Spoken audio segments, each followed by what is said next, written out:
The rest area. Note from submitter. I heard your last Halloween story with the boy who got stripped naked by the nasty woman and thought I'd share a somewhat similar experience that I had. My friends and I began a bit of a club or group that was based on the MTV show Jackass. Sure, they told us that the stunts were performed by trained professionals and we shouldn't try them at home, but watching the show, it really didn't seem that they were trained that well. Plus, we never tried their stunts, we came up with our own, and we never tried them at home, so we pretty much adhered to their disclaimer. Anyhow, on Halloween night a couple of years ago, I did a really silly dare that ended up freaking the hell out of all of us. We had been driving down through Utah on our way to Nevada.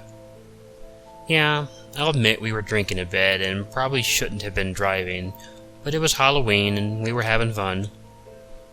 There were 5 of us and we had done a lot of silly things that night already.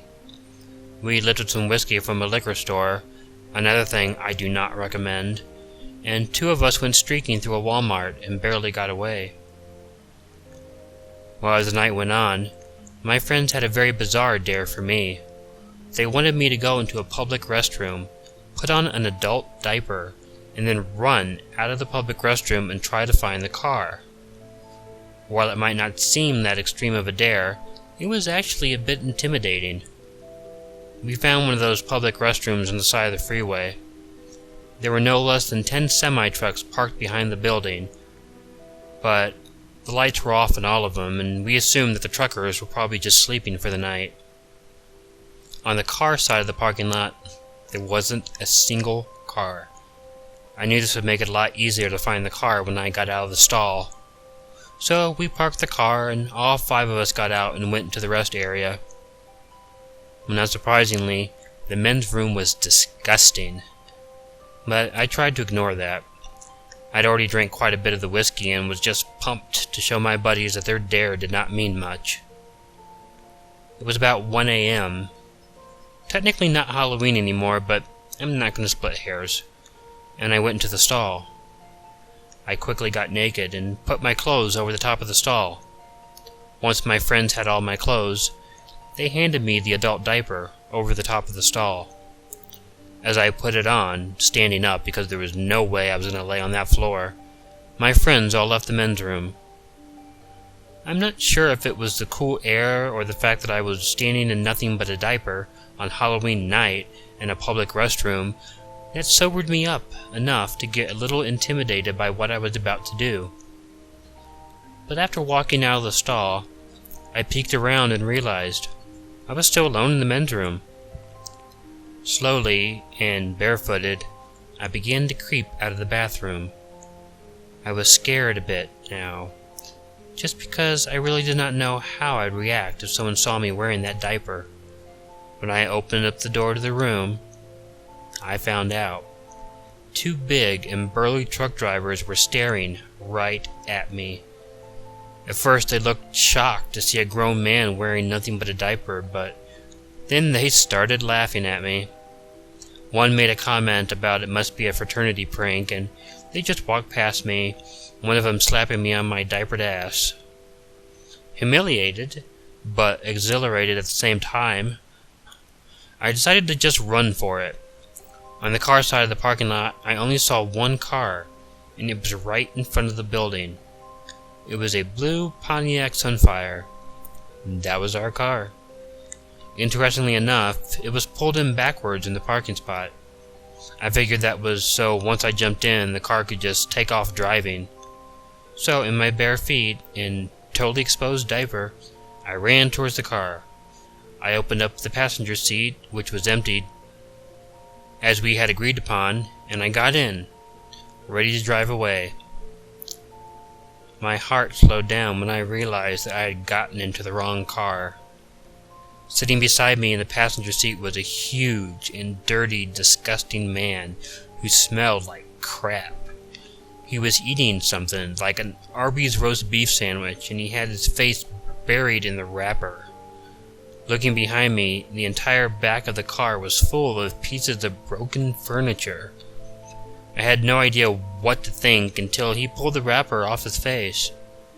He looked at me, and then he looked down at the diaper.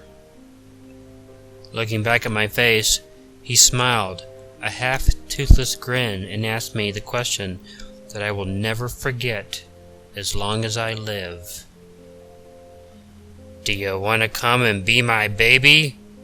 He then turned the ignition and started the car. Well, I immediately pulled the lever on the door, and the door opened, and I ran to get out. I felt the hand of the man reach out. He grabbed a hold of the diaper, and the damn thing ripped off. Fortunately for me, my friends had seen that I had gotten into the wrong car, and they were already driving towards me. I ran to the car, completely naked. They pulled me in, and we took off. As I drove off in the safety of the car, I only heard the guy yell, "Hey kid, you forgot your diaper!" You know those disclaimers on Jackass that tell you not to try those kind of stunts at home? Listen to them. The delivery. I used to like Halloween until I became a pizza delivery guy. This story actually happened a while back, before people began paying for their pizza on the internet. Back then it was much easier to play that idiotic prank when you order a pizza for a different person's house. And I can't believe the stupid people who actually think this is a funny thing to do. The only people it really ever hurts is the pizza delivery place, and they had nothing to do with the original conflict. Well, in that vein, people really used to pull out the stops on this prank on Halloween. I was always dreading working because so many kids were calling in false pizza orders. A couple times, nearly a third of all my deliveries would just be jokes. On this particular Halloween, I'd really been dreading going to work. But I was a sophomore in college and I needed the money, and the tips were more than ever. Something I really needed. Despite my dread, however, it turned out to be a relatively prank-free night. I worked from noon until close, 11 p.m., and I'd racked up a couple $100s in tips. I was about to get off shift for the night when a last-minute delivery came in. My manager was about to tell the caller that the delivery hours were over, and the caller would have to come in and pick up their pizza themselves. But I was in such a good mood at how well the day went that I agreed to go ahead and deliver the last pizza as I was on my way home. Typical for a Halloween story, I guess, the house that I was delivering to was off the beaten path on a country road. It was still fine, though. The ride was creepy enough and somewhat enjoyable on Halloween night. I drove my car onto the gravel. There were many trees on the side of the road, and they appeared to reach over the road and grabbed onto the branches of the trees on the other end. The heavy falling of the leaves had just begun, and the ground was covered in them. It was quite a bit of a ride getting out to that house, but I was enjoying the scenery. When I finally did see a house, it was way off the right side of the road. It was a very typical country house. There was a regular black mailbox at the end of a small gravel driveway. It was a 2-story house with a roofed front porch that had a screen door. This led to a porch. Sitting on top of the 3 steps that led up to the porch was a traditional jack-o'-lantern. You know the kind I mean. The one with the triangle eyes and triangle nose and the jagged 4 or 5 teeth, wrapped up in a smile. I pulled up into the driveway after I looked on the mailbox and confirmed that I was in the right place. I got out of the car and heard the leaves crunching under my feet. As I walked up to the porch, I saw there were only 2 lights. One was a dim light that was coming from what I assumed to be the living room, and the other was a jack-o'-lantern on the porch. I climbed up the stairs and noticed there was no doorbell or any way to knock on the screen door. So I went ahead and opened the screen door and walked onto the porch. It was very dark on the porch, and I no longer had the light of the jack-o'-lantern to show me where I was going. But I made it to the door, and I rang the doorbell. It was actually more of a door buzzer. No one came at first. I buzzed it again, and it took a few more tries before the door finally opened. Standing by the open door was what I assumed to be an old lady. It was a very thin person who was wrapped in a thick crocheted shawl, wrapped around her chest, shoulders, and head. I could see very little of her face in the dark. "I got your pizza," I told her, somewhat nervously. "It'll be 11:29. The lady in the shawl nodded. "Won't you come in?" she asked me. I didn't want to come in. I hated going into anyone's house for pizza delivery, and I really did not want to go into this person's house. "It's okay, I can wait here," I nervously informed her. "But my money is in the kitchen," the lady objected. "Won't you come in?" I really did not want to come into that house, but I thought if she was going to keep insisting that I do, I would never get out of there. So I came into the house and she shut the door behind me. The old woman, still with her shawl wrapped around her, hobbled into the kitchen and I followed her. It was hard to get a good look at the house because there was only the one lamp lit. It was also using a really dull bulb and had one of those very thick lampshades that blocked most of the light. The light only shone up on the ceiling and the floor. But the house was old, and everything in it was old, I could tell that much. It was more like an old grandma house than I had ever seen. Hell, I half expected the woman to have an old wedding cake left over from the wedding at which she had been jilted, and for her to start calling me Pip. But I digress. The whole place had this musty odor that just made me feel icky. The woman walked into the kitchen, but she didn't turn on any light. I kept a few feet from the kitchen doorway because I really did not want to walk into it if it was dark. She disappeared from view, and then after a moment, I saw her shadowy outline appear in the door, and she beckoned to me. "Won't you come in?" she asked. She stood in the doorway and didn't move. I could barely see any of her due to the shawl and the shadow caused by the darkness. She then just swayed a little bit in the doorway, and she repeated, "Won't you come in?" It was then that I saw something. A tiny bit of light caught a glint of metal in her hand right by the shawl. She had what looked to be a kitchen knife in her hand. I panicked just a little and hoped that she didn't notice that I had noticed. It was so dark in the house that it was unlikely she saw my eyes move. But she said one more time, "Won't you come in?" Well, I didn't want the money then. I knew my tips would be more than enough to cover the cost of the pizza. I dropped the pizza and backed up, about to leave. Unfortunately, I stumbled over a bump in the carpet and fell. Panicked, I jumped up and ran for the door. I looked back, like an idiot, and the lady had not moved. She was still in the doorway. I got the door open and ran out onto the porch. It was then that I heard another voice. This one, a man's voice, asked me, "Won't you come in?" I looked over and in the dark saw a man sitting on the porch in a rocking chair. He was holding the jack-o'-lantern in his lap. The smile was looking at me. I had no idea how long he had been there, and I really didn't care.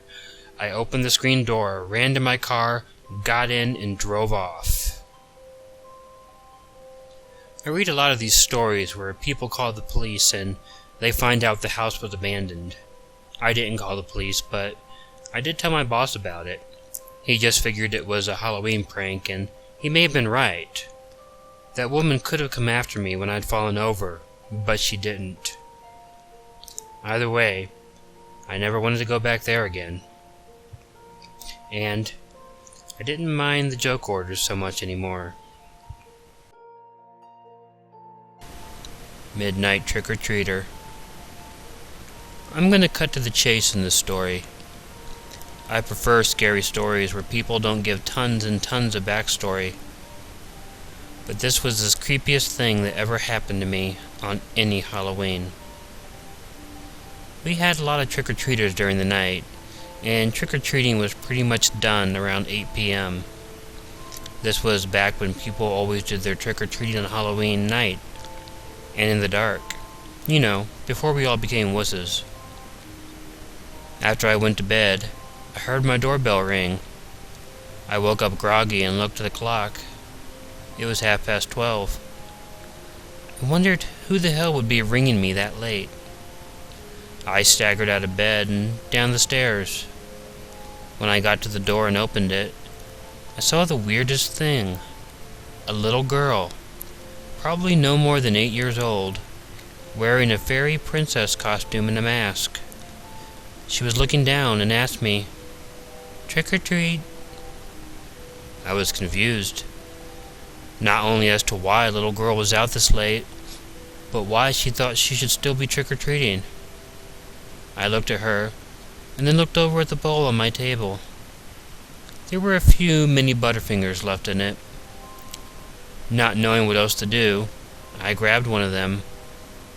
But before I gave it to her, I asked her why she was out so late. She didn't answer me, just continued looking at the ground and repeated, "Trick or treat." I grabbed another candy bar and decided to give her a couple. But I asked her to look up at me. She did, and she was wearing a goblin mask or something ugly that completely contrasted the fairy princess costume she was wearing. She held her bag up.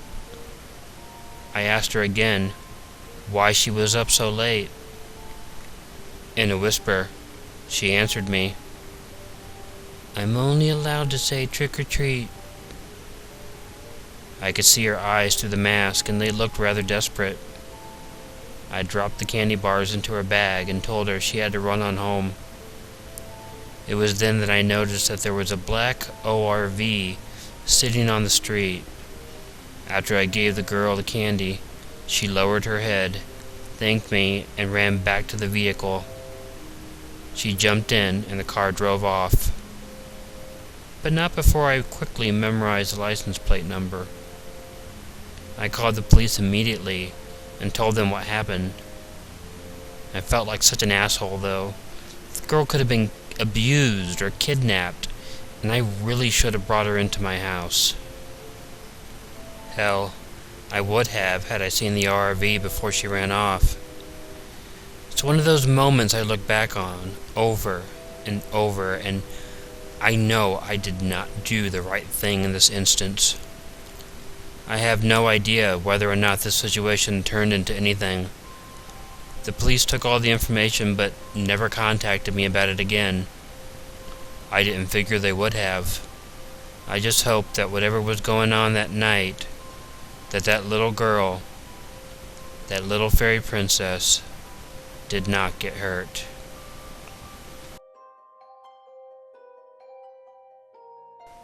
Konbanwa. This is Killer Orange Cat. I hope you enjoyed this video, as it was a long time coming. I got a new microphone, obviously, and when I travel from now on, I'm going to keep it in my carry-on and not my checked baggage. I can't say I'm very happy with my voice in this video, but it's been weeks since I recorded, and it might take a few videos before I get completely back in the groove. I first want to thank everyone for their patience. This whole experience was a big letdown for me because when I began this channel, when I did, it was because I wanted to be able to post a lot of content for Halloween. Well, it obviously didn't work out the way I wanted it to. Perhaps that just gives me a head start on next Halloween. I only did 3 stories rather than 5 because I wanted to get a video out quickly since it's been such a long wait. I'm going to try and get another video with some Kaidan posted either tomorrow or hopefully Monday. I'm not going to be able to post anything Tuesday through Thursday as I'll be traveling back home. This time, of course, no checked baggage. Now, I feel I want to make a small comment in regard to the recent terror attacks in Paris. I don't want to get too into it because that's not what my channel is about. But I just want to say that there is nothing more disgusting and reprehensible than taking innocent human life. Someone is just living their lives, and they have their life, their knowledge, all of their memories and dreams wiped out instantaneously for no good reason at all. because no good reason could possibly exist. Well, I hope you look forward to the next video and that you enjoyed this one. And as always, you can check under the bed, and you can check in the closet. Some of us can even check in the garbage can. But even if you don't find anything, it doesn't matter. Because as you're falling asleep, you'll realize you're never truly alone. Goodbye, all.